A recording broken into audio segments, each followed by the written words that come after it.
ये निश्चित है। और आज नहीं तो कल इस देश के अंदर बहन जी देश के प्रधानमंत्री बनेंगी, उन्हें कोई माइकलाल देश के अंदर नहीं रोक पाएगा। हमारे साथ तो सुधीर सम्राट हैं। सुधीर साहब, एक सीधी बात मैं आपसे पूछना चाहूँगा न, जो गांधी परिवार है या कांग्रेस की बात करें, कांग्रेस वाले सीधा उत्तर प्रदेश के अंदर लक्ष्य टारगेट कर दिया है उन्होंने कि उत्तर प्रदेश के अंदर विजयी बनने का। तो किस नज़र से आप देखते हैं जो गांधीवाद की बात करते थे और वो मान्यवर काशीराम साहब को लेकर या बाबा साहब को लेकर आगे आ रहे हैं, तो इसको छलावा बोलेंगे या हकीकत में वह ज़मीनी स्तर पर कुछ करके नजर आएंगे?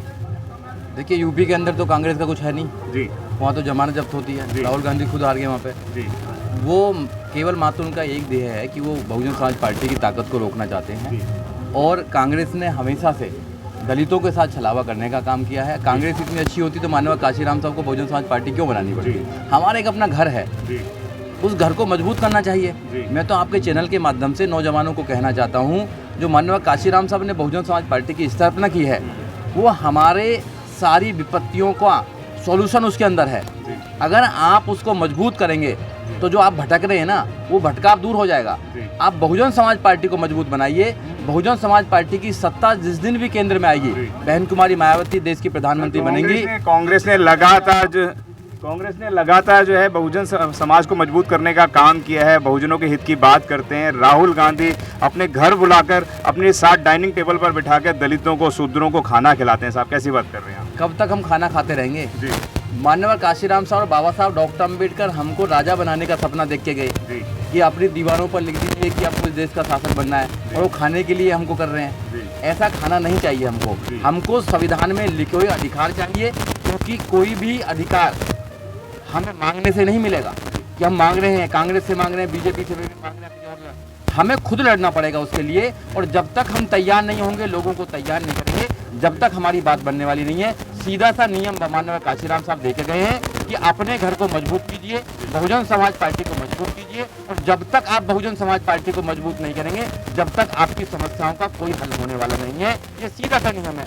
और आप जैसे जो लोग हैं, जो पत्रकार साथी हैं, अच्छी तरह जानते हैं कि ये पार्टियां क्या करती हैं। चुनावों के वक्त हमारी बात करती हैं, बाबा साहब की बात करती हैं। ये बाबा साहब के विचारों पे ताला लगाती हैं और मूर्ति पर माला डालती हैं। तो क्या हमको समझ में नहीं आती? दिल्ली के अंदर भी देखा आपने, राजस्थान के अंदर भी देखा। राजस्थान के अंदर कांग्रेस की सरकार है, राजस्थान के अंदर मूर्ति के नाम पर मार दिया जाता है, मटका छूने पर मार दिया जाता है। वहाँ तो राहुल गांधी नहीं जाते हैं, वहाँ सोनिया गांधी नहीं जाती है, वहाँ प्रियंका गांधी नहीं जाती है। उत्तर प्रदेश में अगर हाथरस होता है तो वहाँ सारा कुछ चले जाते हैं। तो इनकी दिखावा और करनी में अंतर है। बहुजन समाज पार्टी एकमात्र पार्टी है, उसकी एकमात्र नेता बहन कुमारी मायावती हैं, जो बहुजनों की लड़ाई लड़ती हैं, बहुजनों के विषय में सोचती हैं, जो बहुजनों के आने वाली संतानों के विषय में सोचती हैं। इसलिए वो आपको अपनी ताकत बनाकर देना चाहती हैं। इस ताकत को बचाइए। अगर ये ताकत नहीं बची तो फिर वो दिन दूर नहीं जब गुलामी के रास्ते पर हम जाएंगे। सर, बहुत सारे सुदेश जी हमारे साथ हैं। सुदेश जी, क्या कहना चाहेंगे? बहुत सारे लोग ये भी बोलते हैं कि 2024 में बहन जी की सरकार बनेगी और बहन जी प्रधानमंत्री बनेगी, लेकिन बहुत सारे लोग ये भी कहते हैं कि 2024 के बाद बसपा का क्या होगा, बसपा कहीं नज़र नहीं आएगी। क्या कहना चाहेंगे आप? तो साहब ने कहा था कि हम ऐसे दिल और दिमाग तैयार कर रहे हैं या ऐसे सर्च कर रहे हैं जिनको दिल भी अच्छे हों और जिनके दिमाग भी अच्छे हों, जो मूवमेंट के प्रति सच्ची श्रद्धा रखते हों। तो ऐसे नौजवानों को हम लोग भी तैयार कर रहे हैं, जिससे इस मूवमेंट को और तेज़ी से आगे बढ़ाया जा सके। तो इस मूवमेंट में मानव साहब कहते थे कि जब संख्या हमारी ज़्यादा है, लोग हमारे ज़्यादा हैं, तो जो चंद मुट्ठीभर लोग हैं वो हमारे ऊपर कैसे हुक्मरान बने हैं। हम इस तोड़ में भी निकले हैं कि किस तरह मानव साहब इस बात को लोगों तक पहुँचाने का काम करें। तो हमारा पहला फलसफा ये है कि नौजवानों को बताने का काम कर रहे हैं कि इस घर के अलावा आपका कोई घर नहीं है, और इस मूवमेंट के अलावा ऐसा सच्चा पवित्र मूवमेंट कोई नहीं है जिस मानवतावादी मूवमेंट को हम लोग लेके चल रहे हैं। तो मुझे लगता है कि हमें मानव साहब की उन बातों को बार बार रिपीट करना चाहिए। और रही 2024 की बात, वो हमारी राष्ट्रीय नेता आदरणीय बहन जी जो मानव साहब की इस परम शिक्षा हैं, वो ऑलरेडी पूरे देश भर में देख रही हैं। जो आदेश निर्देश बहन जी हम लोगों को देती हैं, उनको हम लोग किसी तरह से पटल पे ले जाने, ज़मीन पे ले जाने काम कर रहे हैं। तो वो हमारा काम है मेन। तो आज के दिन तो हम मानव साहब को जितना हो सके, खासकर इंस्टीट्यूशनल जो चीज़ें हैं वो आएँ, लेक्चर जो अपने लिटरेचर दिया उसको हम लोग समझें, और तमाम जो उनकी कही बातों को बार बार दोहराएं कि वोट हमारा, राज तुम्हारा, नहीं चलेगा, जिसकी जितनी संख्या भारी उसकी उतनी हिस्सेदारी। ये सारे कॉन्सेप्ट अगर हम लोग समाज के बीच में कहेंगे तो मानवर काशीराम साहब का संकल्पित श्रद्धांजलि सभा होगी, ऐसा हमें लगता है। ऐसा हमको करना चाहिए। और आपके चैनल के माध्यम से नौजवानों से अपील करते हैं कि इस मूवमेंट के साथ ताकत साथ जुड़ें। ये मूवमेंट ही है जो देने वाला मूवमेंट है, बाकी सब तो मांग रहे हैं। ये बहुजन समाज पार्टी और मानवर साहब का ये पेड़ लगाया हुआ जो देने का काम कर रहा है, छाया देने का काम कर रहा है, फल देने का काम कर रहा है, तो इस मूवमेंट के साथ हम लोग को जुड़ना चाहिए। ऐसी आशा उम्मीद के साथ अपनी बात रखते हैं आपके सामने। जिस तरीके से सुदेश आर्य जी ने बताया कि यह जो वृक्ष मान्यवर काशीराम साहब ने लगाया था, अब ये फलनुमा बन चुका है, बरगदनुमा बन चुका है, इसमें करोड़ों लोग छांव भी लेते हुए नजर आते हैं। क्या कहना चाहेंगे अगर 2024 के अंदर बसपा सुप्रीमो बहन कुमारी मायावती आती हैं तो देश में क्या देखने को मिलेगा, या बहुजन समाज के हिस्से में क्या आएगा?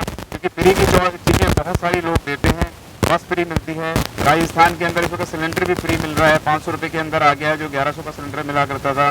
बस के अंदर बिजली का और भी बहुत सारी कंपनसेशन मिल रही हैं। तो किस तरीके से बहुजन मूवमेंट आ पाएगा, या बहन जी ने जो कहा है कि बैलेंसिंग ऑफ पावर पर भी काम करेंगे, बहुजनों की सरकार आएगी, क्या कहना चाहेंगे?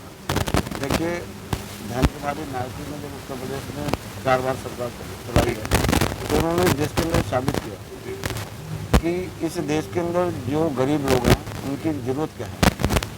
जब तक उनको इस देश के अंदर रोजगार नहीं मिलेगा, उनको ज़मीन नहीं मिलेगी, उनको व्यापार में मौका नहीं मिलेगा, उन्हें देश के जहाँ बड़े बड़े ठेके मिलते हैं उनमें उनकी बात नहीं होगी, जब तक उनका भला नहीं हो सकता। यदि बहन कुमारी मायावती की देश में सरकार बनती है तो निश्चित रूप से उसे, जैसे उत्तर प्रदेश में उन्होंने अपने महापुरुषों को सम्मान देने का काम किया, और सरकार उत्तर प्रदेश में चलती थी मगर सारे सीना पूरे देश के जितने भी राज्य थे सारे लोगों के अंदर का सीना फूलता था। तो एक आत्मसम्मान मिलता है जब सरकार अपनी बनती है, तो लोगों में एक नई जोश, नई उमंग मतलब नज़र आती है, उनके जीने का, उनका रहने का तौर तरीका बदल जाता है। तो ये बहन कुमारी मायावती का सबसे बड़ा मतलब देन है। जब सरकार बनी तो उन्होंने करके दिखाया, काम भी करके दिखाया। इन लोगों ने तो एक रोड नहीं बनाया, बहन कुमारी मायावती ने सबसे पहले यमुना एक्सप्रेस वे बनाया, गंगा एक्सप्रेस वे बना रही थी मगर उसको मौका नहीं दिया यहाँ की सरकार ने। तो नहीं तो उनके जो काम है, आज उससे पहले जब सरकार बनाई थी तो लोग कहते थे कि ये तो हाथियों की सरकार है, हाथियों को ढकने का भी काम किया यहाँ के चुनाव आयोग ने। मगर उसके बाद भी आज आप देखें, ताजमहल के बाद यदि सबसे ज़्यादा राजस्व कहीं से प्राप्त होता है तो वो लखनऊ के अम्बेडकर पार्क से होता है। और यदि इतना आता है कि हर साल एक नई यूनिवर्सिटी बना लें आप, इतना पैसा आ रहा है। तो ये काम जो बहन कुमारी मायावती ने कि कितने लोगों को रोज़गार मिला, मूर्ति बनाने वाले को रोज़गार मिला, वहाँ लाइट लगाने वाले को रोज़गार मिला, वहाँ पर जो रखरखाव कर रहा है उसको रोज़गार मिला, जहाँ से पत्थर आया उसको रोज़गार मिला, जिन लोगों ने कटाई की उसको रोज़गार मिला। तो जो पहले जो राजा होते थे वो जो अपना किला बनाते थे लोगों को मतलब ना रोज़गार मतलब प्रोवाइड करते थे। तो वो काम बहन कुमारी मायावती ने बड़े सहज तरीके से, आसानी से करके इस देश के अंदर लोगों को दिखाया। और नौकरी जितना बैकलॉग था, पहला एक ऐसा राज्य बना जिसमें बहन कुमारी मायावती ने पूरा बैकलॉग पीछे तक की नौकरी जो लोगों ने नहीं दी थी उनको भी पूरा करने का काम किया। तो जो आत्मबल, आत्मसम्मान, जो मनोबल बढ़ाने का काम सबसे ज़्यादा होता है, वो मनोबल जो सबसे बड़ी मतलब पूंजी है किसी भी व्यक्ति की, तो उसको हमारी नेता बढ़ाने का काम करेगी। और हर आदमी जो कल तक मांगने की बात करता था, जो मांगने की बात करता था वो देने की बात करेगा। और हमारे महापुरुषों ने कहा भी है कि तेज आते राजा नहीं, तेज आते ताजा नहीं। जिस समाज का राजा नहीं होता समाज वो कभी ताज़ा और खुशहाल नहीं बनता। साथ में उन्होंने एक बात और कही है कि जिसका दल नहीं उसका बल नहीं, और जिसका बल नहीं उसकी समस्या का हल नहीं। तो ये देश के अंदर माननीय कांशीराम साहब ने एक दल बना के दिया है। हर उस आदमी की नैतिक जिम्मेदारी बनती है कि इस दल को जितना मजबूत कर सके उससे ज़्यादा मजबूती उसे करने का काम करना चाहिए। यदि ये दल मजबूत होगा तो इस देश के अंदर उनका मनोबल बढ़ेगा, उनकी आन बान शान, उनकी बहन बेटियों की इज्जत सुरक्षित रहेगी।